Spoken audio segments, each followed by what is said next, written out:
The Green Bay Packers quarterback Aaron Rodgers is somebody who draws a lot of negative attention because of all of his off-field antics, whether it was playing mind games with the Packers in the offseason or even his stance against the COVID-19 vaccination.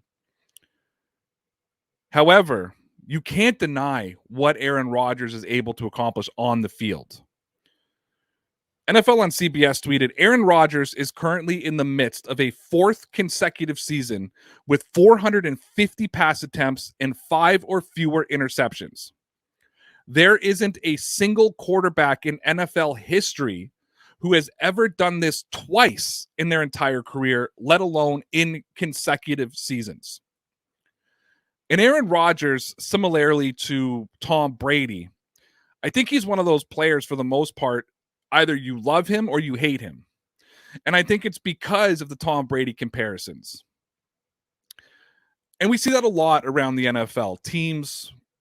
Players being compared to each other based on what the fan bases say. And we don't really appreciate what they're doing on the field. We see it in Baltimore and Buffalo when you see the comparisons of Lamar Jackson and Josh Allen. Now we're starting to see the Patrick Mahomes, Joe Burrow comparisons, which of course has led to Kansas City Chiefs fans who are obviously very passionate about Patrick Mahomes trashing Joe Burrow undeservingly. And we see that with Aaron Rodgers as well. Tom Brady fans will do everything they can to discredit anything that Aaron Rodgers has done, and vice versa. Aaron Rodgers fans will do anything they can to discredit what Tom Brady has done.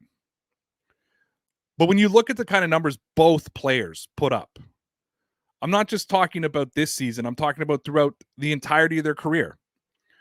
The records, the stats, the Super Bowls, the playoffs appearances. Both players are generational players. Both guys are going to be first ballot Hall of Famers, and both guys should be looked at and remembered for how great they are. And I mean, when you're looking at a stat like this, no other quarterback has ever done this twice. And Rodgers is trying to do it for his fourth consecutive seasons with 2 games left. I mean, he's accomplishing the impossible in one way. So how could we turn around and criticize Aaron Rodgers' body of work when he's doing things that other quarterbacks have never done? And I think that when you look at any player in the NFL, you can criticize their body of work in some capacity. Yes, I completely understand Aaron Rodgers' record in NFC championship games. And I know that that's going to be the first argument back.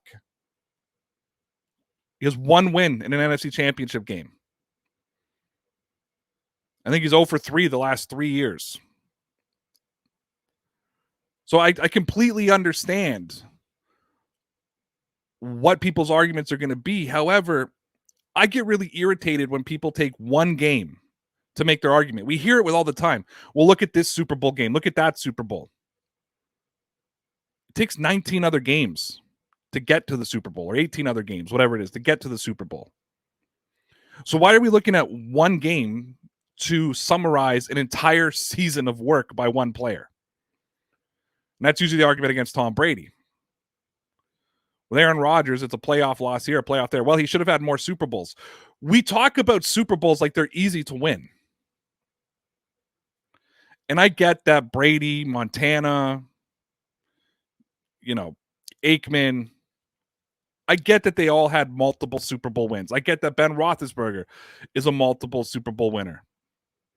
But then you got guys like Dan Marino who only made it to 1 Super Bowl, never won the big game. Are we going to take away and discredit everything that he's done because of that? I don't like it. I hope you don't like it either. So let's just appreciate what we have in Aaron Rodgers, because there's some discussion that he could retire after this season. In the same way, I think that people are going to regret just not appreciating watching Tom Brady play football. I think that the other half of the argument is going to regret just not appreciating watching Aaron Rodgers play football. The same way I made the mistake not appreciating watching Peyton Manning play football. It wasn't until after he retired. It wasn't until after there was no big rivalry left in New England that I discovered how much I missed Peyton Manning. So if you are one of those people, no matter what side of the argument you're on, whether you're on Team Brady, Team Rodgers, Team Lamar, Team Allen, whatever, Team Mahomes, Team Breeze, take a step back, take a breath, and just appreciate the greatness that's in front of you in Aaron Rodgers, in Tom Brady, in Josh Allen, in Patrick Mahomes, in Lamar Jackson, Russell Wilson, Matthew Stafford, the possibilities of what we could see with Joe Burrow. There's some great quarterbacks in this league, and we spend way too much time criticizing them rather than just appreciating what they bring to the table.